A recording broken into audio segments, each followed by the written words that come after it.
السلام علیکم جی. صبح سویرے پاکستان میں بہت خوش آمدید. میں ہوں شفا یوسف زئی اور آج کے پروگرام کا آغاز میں ایک چھوٹی سی چیز سے کرنا چاہوں گی جو کہ آپ لوگوں نے بھی بہت سنی ہوگی اور بہت پڑھی بھی ہوگی.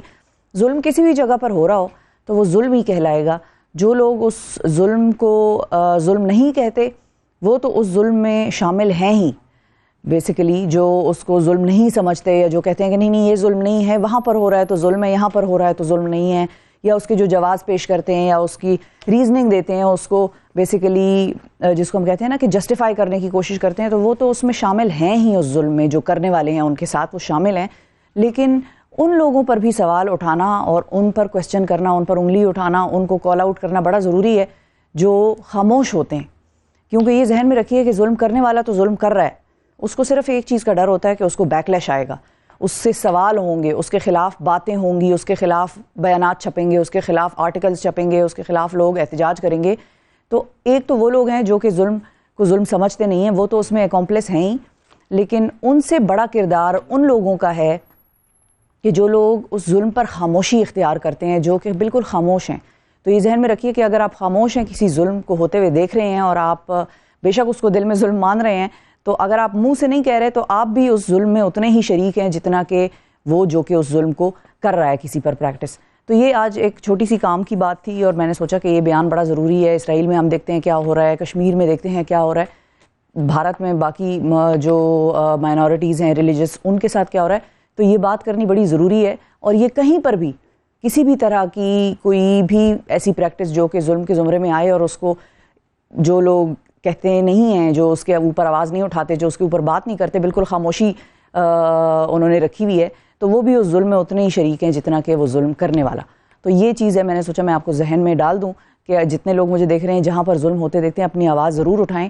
اور چاہے وہ فلسطین غزہ کی پٹی میں ظلم ہو رہا ہو, چاہے وہ کشمیر میں ظلم ہو رہا ہو, چاہے وہ کسی اور علاقے میں کسی کے اوپر ظلم ہو رہا ہو, تو اگر ظلم ہو رہا ہے اور آپ خاموش ہیں تو پھر یہ جان لیجئے کہ آپ اس ظلم میں اتنے ہی شریک ہیں.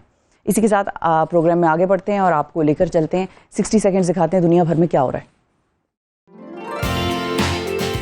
اسرائیل نے دہشت گردی میں بھی تمام حدیں پار کر دیں. جنگی جرائم میں ڈوبی صہیونی فوج کی اسکول میں گھس کر فائرنگ.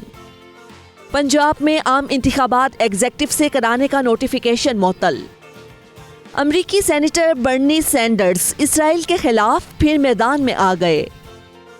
آپس میں لڑتے رہے تو دہشت گرد فائدہ اٹھاتے رہیں گے, بلاول بھٹو. یوکرین کے دارالحکومت کیف پر روس کے میزائل حملے, روسی حملوں میں 6 بچوں سمیت 53 یوکرینی زخمی. ماحولیاتی تبدیلیوں کے بدترین اثرات سے زمین کو بچانے کا مشن, عالمی برادری کا حیاتیاتی ایندھن کے استعمال میں کمی پر اتفاق. ایتھوپیا کی شمالی ریاست ٹگرے میں خشک سالی نے تباہی مچا دی, خشک سالی سے 3 ماہ میں 200 افراد ہلاک. چینی دارالحکومت بیجنگ میں برف باری سے معمولات زندگی منجمد. پی ایس ایل میں نئی تاریخ رقم, اسلام آباد یونائٹڈ نے نسیم شاہ کے بعد ان کے چھوٹے بھائی حنین اور عبید شاہ کو بھی اپنی ٹیم کا حصہ بنا لیا. نوجوانوں میں مقبول ممتاز شاعر جون ایلیا کا 92واں یوم پیدائش. جی یہ آپ نے دیکھا 60 سیکنڈز نیوز تھی اور کیا ہو رہا ہے دنیا بھر میں ہم نے آپ کو بتایا. اور کچھ اور خبریں میں خود آپ کو دے دیتی ہوں. عثمان خواجہ, ساری دنیا ان سے واقف ہے کہ یہ کون ہیں اور کس ٹیم کے لیے کھیلتے ہیں. انہوں نے بڑا زبردست احتجاج ریکارڈ کرایا ہے جو کہ دنیا بھر میں وائرل ہوا ہے. اور پہلے تو ان کی ویڈیو سامنے نہیں آئی, پہلے تو انہوں نے ایک ایکشن کیا جس پر کہ ظاہر ہے ان کو جو ہے مختلف اداروں کی طرف سے نشانہ بنایا گیا یا ایک طرح سے ان کے اس ایکشن کو جسٹیفائڈ نہیں سمجھا گیا اور ان کو روکا گیا. اس کے اوپر انہوں نے جو رد عمل دیا وہ بڑا ضروری ہے آپ تک پہنچانا. پرتھ ٹیسٹ میچ سے قبل جو جوتے ہوتے ہیں اسپائکس جن کو کہتے ہیں, اس پر فلسطین کی حمایت میں پیغام دنیا بھر میں پہنچانے والے آسٹریلوی کرکٹر ہیں عثمان خواجہ, اور ان کا بیان سامنے آیا. انہوں نے اپنے ایکشن کو جسٹیفائی کیا ہے. انہوں نے اپنے ایکشن کے بارے میں بتایا کہ انہوں نے ایسا کیوں کیا. جو ویب سائٹ ہے ایکس, جس کو ہم سابقہ ٹویٹر کہتے ہیں, ایکس پر انہوں نے ایک ویڈیو اپلوڈ کی جو تیزی سے وائرل ہوئی. اور ان کا کہنا اس ویڈیو میں یہ ہے جو ہم نے بھی آپ کو سنایا اور میں ٹرانسلیٹ کر دیتی ہوں کہ انہوں نے کہا کہ انہوں نے کوئی سیاسی بیانیہ آگے نہیں بڑھایا. I am not taking sides, he said کہ میں کسی سائڈ کی طرف نہیں ہوں, تمام انسانوں کی زندگیاں میرے لیے برابر ہیں اور ہر انسان کا آزادی سے رہنے کا حق ہے, اور میں انسانی حقوق پر آواز بلند کرتا رہوں گا, اور میں ان کی آواز بن رہا ہوں جن کے پاس اس وقت آواز نہیں ہے. انہوں نے کہا کہ میرے نزدیک ہر انسان کی زندگی برابر ہے، چاہے وہ کسی بھی رنگ، نسل، مذہب سے تعلق رکھتے ہوں، اور اگر ایک یہودی کی زندگی قیمتی ہے تو مسلمان کی بھی قیمتی ہے اور ہندو کی بھی قیمتی ہے. سو بیسیکلی زندگی جو ہے اس کو ہم ماورا ہو کر دیکھتے ہیں کسی مذہب سے، رنگ سے، نسل سے، اور میں ان لوگوں کی آواز ہوں جن کی کوئی آواز نہیں بننا چاہتا. عثمان خواجہ نے سوال کیا ہے کہ دنیا میں کسی بھی کونے پر ہزاروں بچوں کی شہادت پر کوئی کیسے خاموش رہ سکتا ہے؟ میں ان میں اپنی بچیوں کو تلاش کرتا ہوں. اگر میری 2 بچیاں ان بچوں کی جگہ ہوں تو کیا میں خاموش رہوں گا؟ کوئی بچہ اپنی مرضی سے کہیں پیدا ہونے کا انتخاب نہیں کرتا. اور انہوں نے یہ بھی کہا کہ ICC نے مجھ پر پابندی لگائی کہ آپ نے کرکٹ قوانین کی خلاف ورزی کی ہے، لیکن مجھے ایسا نہیں لگتا اور میں ان کے ڈیسیجن کی رسپیکٹ کرتا ہوں. لیکن معاملہ جو ہے، یہ مسئلہ، یہ انسانی حقوق کا ہے. میں ICC کے فیصلے کا احترام کرتا ہوں، لیکن میں لڑوں گا، صحیح پر ہوں اور صحیح کا جو ہے پرچار کرتا رہوں گا. یہ انہوں نے بات کی ہے. اسرائیل اور فلسطین کا جو تنازع ہے اور جو بیسیکلی جینوسائیڈ ہے، تنازع تو اس کو اب کیا ہی کہنا، تنازع تو اس وقت تھا وہ جب بات چیت ہو رہی تھی، جب زمین کا تنازع تھا. اب تو تنازع نہیں ہے، اب تو وہ جینوسائیڈ ہے. بچوں کی جانیں جا رہی ہیں، عورتوں کی جانیں جا رہی ہیں، بزرگوں کو مارا جا رہا ہے، کارپیٹ بومبنگ وہاں پر کی گئی اور لوگوں کو انہی کے اپنے گھروں سے نکالا جا رہا ہے. تو اب وہ تنازع سے بڑی شکل اختیار کر گیا. اب یہ انسانی حقوق کا مسئلہ ہے اور اس پر آج یہاں پر اگر کوئی خاموش ہے تو یہ یاد رکھیے کہ یہ کل کو آپ کے ساتھ بھی ہو سکتا ہے. اچھا، اب اسرائیل کی اگر ہم مزید بات کریں تو ہم نے بھی بڑی آواز اٹھائی پروگرام میں، اور اکثر لوگ یہ کہتے ہمیں ملے. اشنا شاہ کی آواز بہت معنی خیز ہے اور ان کی ٹویٹس بھی ہم دیکھتے ہیں، آپ کے ساتھ بھی شیئر کرتے رہے وقتاً فوقتاً، کہ بوائیکاٹ کرنا، کسی کو معاشی نقصان پہنچانا جو ہے، ظاہر ہے یہ بھی ایک اسٹریٹجی ہے. بڑے بڑے ممالک پریکٹس بھی کرتے ہیں. ترکی نے بھی یہ بات کہی متعدد موقعوں پر کہ بوائیکاٹ ہونا چاہیے. ہم بھی یہ کہتے ہیں کہ بوائیکاٹ ہونا چاہیے، معاشی بوائیکاٹ. اور اس کا فائدہ ہوتا ہے یا نہیں ہوتا، یہ اب آپ کو میں اس ویڈیو سے اس بیسیکلی اس خبر سے بتانا چاہ رہی ہوں کہ اسرائیل کی حمایت پر بہت سارے برانڈز ایسے ہیں کہ جن کو عالمی سطح پر کافی شدید تنقید کا سامنا رہا، اور کچھ برانڈز کو تو بوائیکاٹ کی وجہ سے اربوں کھربوں ڈالرز کا نقصان ہوا. ایسی خبر ہے عالمی برانڈ سٹار بکس کے حوالے سے.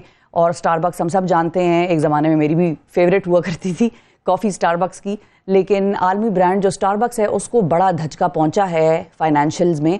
اسرائیل فلسطین حالیہ جو یہ جنگ جو چل رہی ہے، اور جنگ کیا ہے، ون سائیڈڈ بومبنگ ہے. اس فلسطینیوں نے، بچوں نے کیا ہی ان پر اٹیک کر دینا تھا، کیا ڈیفنس وہ کر سکتے ہیں اپنا نہتے. اچھا، اس کے بعد پوری دنیا میں اسرائیل کی حمایت کرنے والے جو برانڈز ہیں یا جن کا جو بیسیکلی اسرائیل سے تعلق رکھتے ہیں یا جن کی جو اوریجن کنٹری ہے وہ اسرائیل کہلائی جاتی ہے یا مانی جاتی ہے، ان کو بوائیکاٹس کا، ان کو تنقید کا سامنا رہا. اور بوائیکاٹ اور مظاہروں کی وجہ سے سٹار بکس جو کارپوریشن ہے اس کو تقریباً $11 ارب کا نقصان ہوا ہے، اور بڑے وہ پریشان ہیں، بڑے شدید پریشان ہیں. تو یہ اب آپ دیکھ لیں کہ آپ کی ایک کافی جو کہ شاید $4-5-6 کی ہے، اگر وہ آپ نہیں لیتے تو وہ ایک کافی کا کپ آپ کے لیے تو ضرور ہے، لیکن ان کے لیے اٹ از بزنس. اور اگر سینکڑوں کپ ہو جائیں جو کہ بک نہیں رہے ہیں، یا لاکھوں ہزاروں کپس ہو جائیں جو کافی کے نہیں بک رہے، تو اس پہ پھر ان کو کتنا نقصان ہوا؟ $11 ارب کا نقصان ہوا. اور 16 نومبر کے جو ریڈ ٹیپ ڈے تھا پروموشن، اس کے بعد سے سٹار بکس کو اپنے جو شیئرز ہیں اس میں اہم کیا بڑا دھچکا لگا، اور 19 دن کی مدت میں 8.96% تک ان کا شیئر جو ہے وہ گر گیا. اور اس کمی کی وجہ سے مارکیٹ ویلیو میں بھی تقریباً $11 ارب کا جو ہے وہ حیران کن نقصان ہوا. ویسے بہت حیران کن بھی نہیں تھا، ہمیں یہ بات پتہ تھی اور ہم سمجھتے تھے کہ اگر آپ نے کسی کمپنی کے تھرو میسج پہنچانا ہے، اور ظاہر ہے اگر اس کا اوریجن اسرائیل ہے تو آپ ان کی جو بالکل ہی ایسی کمپنیز ہیں جو کہ ڈائریکٹلی کنیکٹڈ ہیں اسرائیل سے، ان کو اس طرح سے نقصان پہنچا سکتے ہیں کہ آپ وہاں پہ شاپنگ نہ کریں. اور کافی کا کپ ہی پینا ہے نا، تو سٹار بکس نہیں تو کوئی اور صحیح، تو کہیں اور سے لے لیں. تو بہت سارے لوگوں نے یہ کیا، اور میں بڑی خوشی سے یہ خبر دے رہی ہوں کہ ان کا اتنا اربوں کا نقصان جو ہے وہ ہوا. دوسری جانب ایک اور کیمپین چلی، اور پچھلے کچھ دنوں سے ہم ذرا نوٹس کر رہے تھے، دیکھ رہے تھے، اس لیے ہم نے کل اور پرسوں اس پر بات نہیں کی کہ ہو کیا رہا ہے. تو ہوا یہ کہ فلسطینیوں کا مذاق اڑانے پر زارا برانڈ کی جو ہے وہ کیمپین کو لوگوں نے شدید اس کی مذمت کی. انہوں نے بیسیکلی جو تصاویر تھی، مجھے نہیں پتا ہم نے رکھی ہیں کہ نہیں رکھی، وہ زارا برانڈ کی جو تصویر سب سے زیادہ وائرل ہوئی تھی وہ یہ تھی کہ ایک لاش کو بیسیکلی وائٹ کفن میں لپیٹا ہوا، اور یہ دیکھیں، یہ آپ کو نظر آ رہا ہے اسکرین پہ، وہ ایک ماڈل نے اٹھایا ہوا تھا اس لاش کو، اور بیسیکلی اس سے ان لوگوں کی سینٹیمنٹ سے، ان لوگوں کے احساسات مجروح ہوئے، سخت تکلیف ہوئی ان کو کہ جنہوں نے اس سارے جو بھی جینوسائیڈ چل رہا ہے وہاں پر اس سب کے حوالے سے آواز اٹھائی، اور جنہوں نے بھی جس بھی شخص کے سینے میں دل ہے، ان کو اس چیز سے تکلیف ہوئی کہ بھئی کس طرح سے اس قسم کی برانڈنگ ہو سکتی ہے, کیسے یہ مارکیٹنگ ہو سکتی ہے, کوئی کیمپین کے بارے میں اس طرح سے سوچ بھی سکتا ہے کہ ایک طرف لوگوں کے بچے مر رہے ہیں, ماں باپ مر رہے ہیں, بچے بیچارے اپنے ماں باپ کو ملبے تلے ڈھونڈ رہے ہیں, اور دوسری طرف لاشوں کو ماڈلز نے اٹھایا ہوا ہے اور یہ زارا کی مطلب. تو یہ کیمپین کی تصویریں سامنے آئیں سوشل میڈیا پہ. اس کے بعد لوگوں نے ان کو آڑے ہاتھوں لیا, جو ان کی مذمت ہوئی اور جس طرف سے ہو سکتی تھی اس طرف سے ہوئی. لوگوں نے انڈیویجولی کیا, برانڈز نے کیا, بڑے لوگوں نے اس پر آواز اٹھائی اور بڑے پرومیننٹ شخصیات نے اس پر آواز اٹھائی. اس کے بعد زارا کو جو ہے وہ معافی مانگنی پڑی. زارا کی جانب سے وضاحت میں کہا گیا کہ یہ جو کلیکشن ہے یہ جولائی میں بنائی گئی تھی اور اس کا فوٹو شوٹ جو ہے وہ سپٹمبر میں ہوا تھا. اور بیسیکلی وہ یہ کہنا چاہ رہے ہیں کہ اس سارے سلسلے میں اب جب 7 اکتوبر کے بعد سے یہ سارا جو سلسلہ شروع ہوا بمباری کا, تو یہ ساری پلاننگ جو ہے اس سے پہلے کی ہوئی تھی اور یہ شوٹ بھی ہو گیا تھا. ان کی نئی تشہیری مہم کی جو تصاویر ہیں اس سے ظاہر ہے, انہوں نے مزید جو بولا وہ یہ کہا کہ لوگوں کے جذبات مجروح ہوئے ہیں, تو اس کی وجہ سے وہ تصاویر ہٹا دی گئی ہیں. اور معروف انٹرنیشنل فیشن برانڈ جو زارا ہے اس نے شوٹ میں معصوم فلسطینیوں کا مذاق اڑایا گیا. فوٹو شوٹ میں نے آپ کو بتایا کہ کس طرح سے کفن میں لپٹی ہوئی لاشیں جو ہیں وہ کندھوں پر مجسموں نے اٹھائی نہیں تھیں اور یہ سب سلسلہ ہو رہا تھا. تو فوٹو شوٹ میں ملبے کا ڈھیر اور گمشدہ اعضاء کے مجسمے بھی دکھائے گئے. تو بالکل ہر چیز وہ ایسی دکھائی گئی اس میں کہ یہ کم از کم میں تو نہیں مان سکتی, لیکن اگر وہ کہہ رہے ہیں تو ٹھیک ہے, اتنا میں ان کو بینیفٹ آف ڈاؤٹ دے دیتی ہوں کہ ہو سکتا ہے یہ جو تشہیری فوٹو شوٹ تھا یا یہ جو ساری کیمپین تھی یہ اس دفعہ کی بمباری سے پہلے شروع ہوئی ہو, شوٹ ہوئی ہو, پلان ہوئی ہو. لیکن ہر چیز اس میں ایسی تھی کہ آپ کو فلسطین ہی کا منظر نظر آ رہا تھا. غزہ کی پٹی پہ جو کچھ ہم پچھلے کچھ عرصے سے کور کر رہے ہیں سارے مناظر وہی تھے. تو اس لیے میں کم از کم نہیں مان سکتی کہ یہ پرانی تھی اور یہ پہلے سے کسی کے مائنڈ میں آئیڈیا آ گیا. کسی کے مائنڈ میں یہ آئیڈیا آیا ہی کیسے کہ کسی ماڈل نے کسی کی لاش اٹھائی ہوئی ہے. مطلب از اٹ اے جوک؟ کسی کی جان جانا از اٹ اے جوک؟ چاہے کہیں بھی پہ بھی ہو. مطلب ہم نے تو کبھی یہ بھی نہیں کہا کہ اسرائیل میں بھی جو بچے پیدا ہوئے ہیں وہ بھی ظاہر ہے اپنی مرضی سے تو اسرائیل کی سائٹ پہ نہیں پیدا ہوئے, لیکن جو ان کے بڑے کر رہے ہیں یا جو ان کے فیصلہ ساز کر رہے ہیں وہ غلط کر رہے ہیں. اور اس سے صرف فلسطینیوں کی جان نہیں جا رہی ہے. جب آپ اپنا ڈیفینس کرتے ہیں تو مجھے قانون آئین ہمارا خیر پاکستان کا کیا دنیا بھر کے سارے قوانین یہ اجازت دیتے ہیں کہ آپ سیلف ڈیفینس میں اگلے کو گولی مار دیں, آپ اڑا دیں اگلے کو. تو پھر ان لوگوں کی بھی بیچاروں کی جو جانیں جا رہی ہیں وہ بھی بالکل صحیح بات ہے کہ وہ بھی ناحق مر رہے ہیں. تو یہ وہ فیصلہ ساز ہیں جو اپنوں کو بھی مروائی جا رہے ہیں, اوروں کو تو مار ہی رہے ہیں, اپنوں کو بھی مروائی جا رہے ہیں, اور ان کو یہ احساس نہیں ہو رہا کہ it is not leading any where. وہ مطلب زمین پہ تو انہی کا حق ہے, وہ رہیں گے. اور اگر یہ وہ پلان ہے کہ بھئی ان کو نکالو, اتنا ڈرا دو کہ وہ اپنی جان بچاتے ہوئے بھاگیں اور وہ زمین خالی ہو جائے, تو شاید یہ ہو جائے کسی موقع پر. لیکن دنیا نے تو دیکھ لیا, ریکارڈ تو وہ سب ہو گیا جو کہ آپ لوگ کر رہے ہیں. تو بہرحال یہ انہوں نے پھر معافی مانگی زارا نے, اور فلسطینی مسلمانوں کی اس تضحیک کے باعث جو ہے وہ پوری دنیا میں مظاہرے بھی ہوئے. اس زارا کے خلاف مظاہرے ہوئے, اور زارا کی جو بہت سارے ایسے سٹورز ہیں زارا سٹورز, ان کے باہر لوگوں نے فلسطین کے جھنڈے جو ہے وہ لگا دیے, فلسطین کے پرچم لگا دیے. تو یہ بھی جو ویڈیوز ہیں یہ بھی سوشل میڈیا پر وائرل ہیں. بہت سارے لوگوں نے احتجاج کرتے ہوئے بچوں کی جو چھوٹے بچوں کی لاشیں ہیں وہ ایک طرح سے سمبولک جیسچرز دیے, ان کے باہر احتجاج اس طرح سے کیے کہ جیسے انہوں نے چھوٹے بچے کی لاش اٹھائی ہوئی تھی.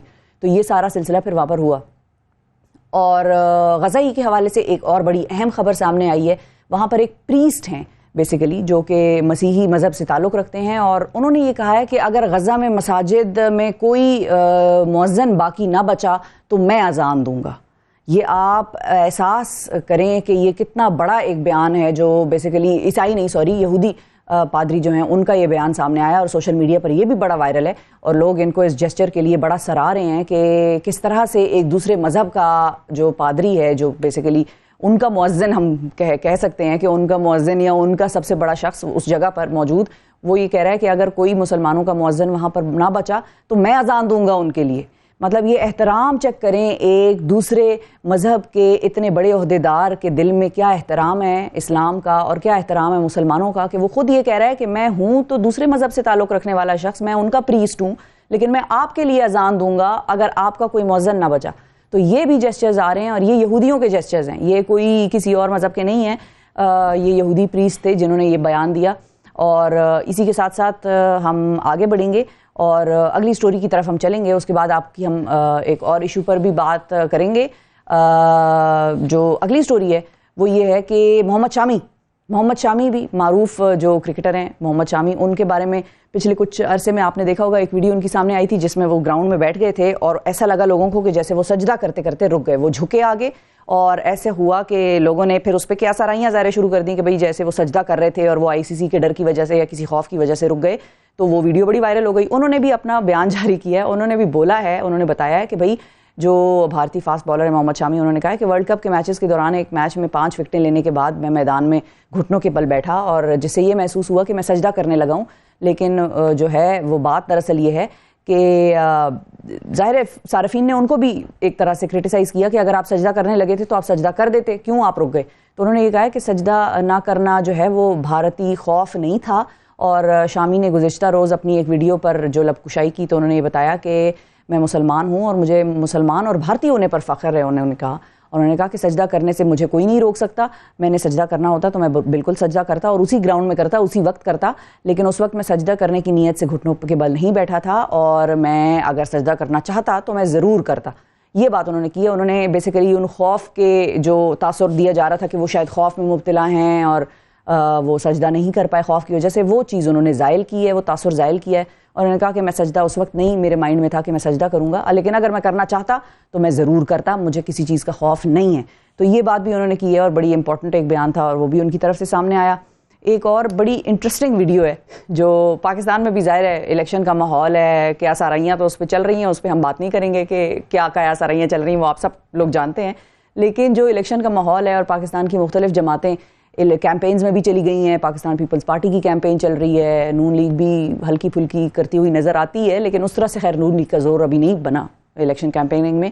PTI والے جو ہیں وہ البتہ کیمپیننگ کر رہے ہیں اور جو ان کے سب سے جس کو کہتے ہیں کہ اس وقت جو ایک سٹار آف دا کیمپین ہے PTI کی کا سٹار کیمپینر، وہ ہے شیر افضل مروت، جو کہ وکیل ہیں اور سیاست کی طرف ان کا رجحان جو ہے وہ نیا ہے، لیکن کیسے لوگ ان کی طرف چپکتے ہیں یہ تو ہم نے دیکھا ہے. ان کا ایک بیان سامنے آیا، اب میں عوام میں ہیلمٹ پہن کر جاؤں گا، اور کچھ لوگوں کو پہلے یہ سمجھ میں نہیں آیا، پھر اس کے بعد لوگوں کو ریفر کیا گیا ان کی اس ویڈیو کی طرف جو ابھی ہم آپ سوشل میڈیا پہ وائرل بھی ہے اور ابھی ہم آپ کو بھی اسکرین پہ دکھاتے ہیں. انہوں نے یہ کہا کہ جو میرے ساتھ لوگوں نے کیا، جو عوام نے میرا حال کیا، وہ بالوں کو مل رہے ہیں، کچی کر رہے ہیں، یہ ساری چیزیں کر رہے تھے ان کے ساتھ، اور وہ گھیرے ہوئے تھے، بیسیکلی وہ گھرے ہوئے تھے عوام میں، اور جو محبت کا اظہار عوام ان کے ساتھ کر رہی ہے وہ تو خیر واقعی انپریسیڈنٹڈ ہے کہ کسی سیاستدان کے ساتھ اس قسم کا اظہار ہوا، اور وہ بھی کسی اور کی وجہ سے. اور وہ خود یہ بات مانتے ہیں، مختلف مواقعوں پر انہوں نے اپنے بیانات میں یہ کہا ہے کہ میں کچھ نہیں تھا، میں جس لیڈر کی پیروی کر رہا ہوں یا میں جس کے ساتھ کھڑا ہوں اس کی وجہ سے لوگوں کا یہ پیار اور محبت جو ہے وہ مجھے دیکھنے کو ملا ہے، تو میں بڑا شکر گزار ہوں لوگوں کا بھی. لیکن انہوں نے کہا اب میں عوام میں ہیلمٹ پہن کر جاؤں گا. تو یہ ان کا بڑا ایک فنی بیان تھا. ہم نے سوچا کہ آپ کو کچھ ذرا اچھی خبریں بھی ذرا سنائیں. ظاہر ہے ہر طرف سے بڑی سیڈ اور بڑی ہی گلومی قسم کی پکچر ہم پینٹ کرتے ہیں. تو ہم اب جائیں گے ایک وقفے کی طرف، اور مروت صاحب کو اب اگلی دفعہ جب ہم دیکھیں گے تو یقیناً ہم ان کو ہیلمٹ میں دیکھیں گے. اور وقفے کی طرف بڑھتے ہیں، وقفے کے بعد واپس آئیں گے تو بات کریں گے کچھ ایک بڑے اسکینڈل کے حوالے سے. Stay with us. صبح سویرے پاکستان، صبح سویرے پاکستان، صبح سویرے پاکستان.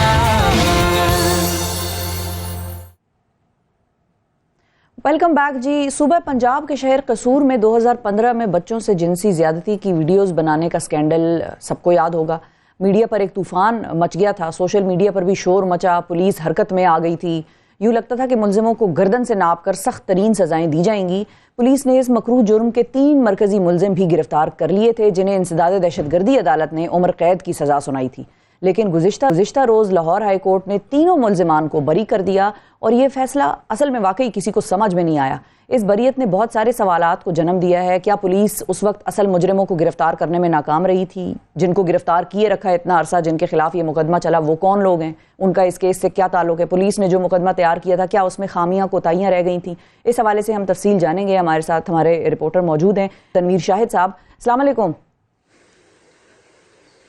وعلیکم السلام. بہت شکریہ تنویر صاحب، آپ نے وقت نکالا. سب سے پہلے تو یہ بتائیں کہ تھوڑی سی تفصیلات اگر ہمیں آپ کل کے فیصلے کے حوالے سے دے سکیں کہ کس طرح یہ معاملہ بریت تک پہنچا، اور یہ تینوں ملزمان جو تھے جن کو اس وقت مرکزی ملزم کہا جاتا تھا، یہ کیسے بری ہو گئے اچانک؟ جی بالکل, جو 3 ملزمان بری ہوئے ہیں ہائی کورٹ کی جانب سے کل, ان کے خلاف جو ہے وہ انسداد دہشت گردی نے جو ہے وہ ان کو عمر قید کی سزائیں جو ہے وہ سنائی تھی. اصل اس میں جو پہلو بری ہونے کا ہے وہ پولیس کا جو ہے کردار اہم ہونے کے ساتھ ساتھ جو ہے وہ گواہوں کا بھی ہے. 300 سے زائد جو ہے وہ اس میں گواہ تھے. یہ 31 ٹوٹل ایف آئی آر تھی, جس میں 9 ایف آئی آر میں جو ہے یہ 4 ملزمان جو ہے وہ ان کو سزا ہوئی تھی. ایک جو ہے وہ پہلے جو ہے وہ اس سے نکل چکا تھا. 3 ملزمان جو مرکزی ملزمان تھے, جن میں حسیب, عامر, فیضان اور علیم آصف جو ہیں, ان کو جو ہے وہ کل بری کیا گیا. اب اس میں ایشو یہ ہے کہ جب 2015 میں یہ ویڈیو سکینڈل سامنے آیا تھا تو 280 سے زائد جو ہے ویڈیوز سامنے آئی تھی, جس میں جو ہے وہ درجنوں افراد جو ملزمان تھے وہ بھی سامنے آئے تھے. جے آئی ٹی بنی, لوگوں نے جو ہے وہ احتجاج کیا, پولیس اہلکار زخمی ہوئے, آمنا سامنا لوگوں کا ہوا, سڑکوں پر جو ہے وہ احتجاج ہوا. آئی جی پنجاب جو اس وقت کے مشتاق سکھیرا ہے وہ جو ہے ان کو عہدے سے ہٹایا گیا, بلکہ پوری ٹیم کو عہدے سے ہٹایا گیا. ڈی پی او رائے بابر سعید تھے اس وقت, ان کو بھی عہدے سے ہٹایا گیا. مگر اس میں جو پہلو ہے نا, شروع سے جو پہلو ہے جس وجہ سے یہ واقعہ جو ہے وہ غفلت کا باعث بنا, واقعہ پیش آیا, وہ پولیس کا کردار ہی تھا. جو پولیس کو جو ہے وہ نیچے جو ہے وہ ایس ایچ او اکمل تھے, وہ اب جو ہے وہ اس دنیا سے جا چکے ہیں, مگر ان کی ٹیم جو ہے وہ یہ کہہ لیں کہ نکمی ٹیم تھی, جنہوں نے اپنے ڈی پی او سے لے کر جو ہے وہ اوپر تک آئی جی تک لوگوں کو جو ہے وہ مس گائیڈ کیا. لوگوں کو جو ہے نہ صرف ابیوز لینگویج استعمال ہوتی رہی, بلکہ اس کیس میں جو ہے وہ توجہ ہی نہیں دی گئی, جس وجہ سے احتجاج ہوا 4 اگست کو 2015 کو. اور جب یہ احتجاج ہوا, یہ اتنا وسیع احتجاج ہوا کہ ہزاروں لوگ مسلح ڈنڈوں سے, اسلحوں کے ساتھ جو ہے وہ روڈوں پہ نکل کے انہوں نے احتجاج کیا. پھر پولیس جو ہے وہ حرکت میں آئی, وزیر اعلیٰ نے جو ہے وہ ایکشن لیا اور ٹیم کو فارغ بھی کیا, اور نئے لوگ آئے, انہوں نے جو ہے وہ تفتیش کو آگے بڑھایا. جے آئی ٹی بنی, اس وقت کے جو ڈی آئی جی تھے ابو بکر خدا بخش, ان کی سربراہی میں جو ہے مختلف جو ہے وہ ایجنسیاں مل کے جو ہے وہ جے آئی ٹی بنی. جے آئی ٹی نے جو ہے وہ 31 مقدمات جو درج ہوئے تھے اس میں سے 21 مقدمات میں جو ہے لوگوں کو چلان کیا. ایک مقدمہ جو ہے وہ ایڈیشنل سیشن جج کی عدالت نے جو ہے وہ چلان کو کینسل نہ کیا. 22 ٹوٹل مقدمات جو ہے وہ چلان ہوئے, جس میں جو ہے وہ کچھ مقدمات جو ہے وہ انسداد دہشت گردی کی عدالت میں چلے, کچھ جو ہے وہ ایڈیشنل سیشن جج قصور کی عدالت میں چلے. لیکن جو قصور کی عدالت میں چلے وہ بالکل بری کر دیے گئے, پہلے ہی بری کر دیا گیا. کچھ میں گواہان جو ہے وہ بیٹھ گئے. پولیس کی تفتیش میں جو ہے وہ, کیونکہ جے آئی ٹی تھی, انہیں گنہگار تو لکھا گیا, مگر کچھ سکم جو ہے بنیادی سکم تھے جو پہلے دن ہی جو ہے وہ پیدا ہو گئے تھے.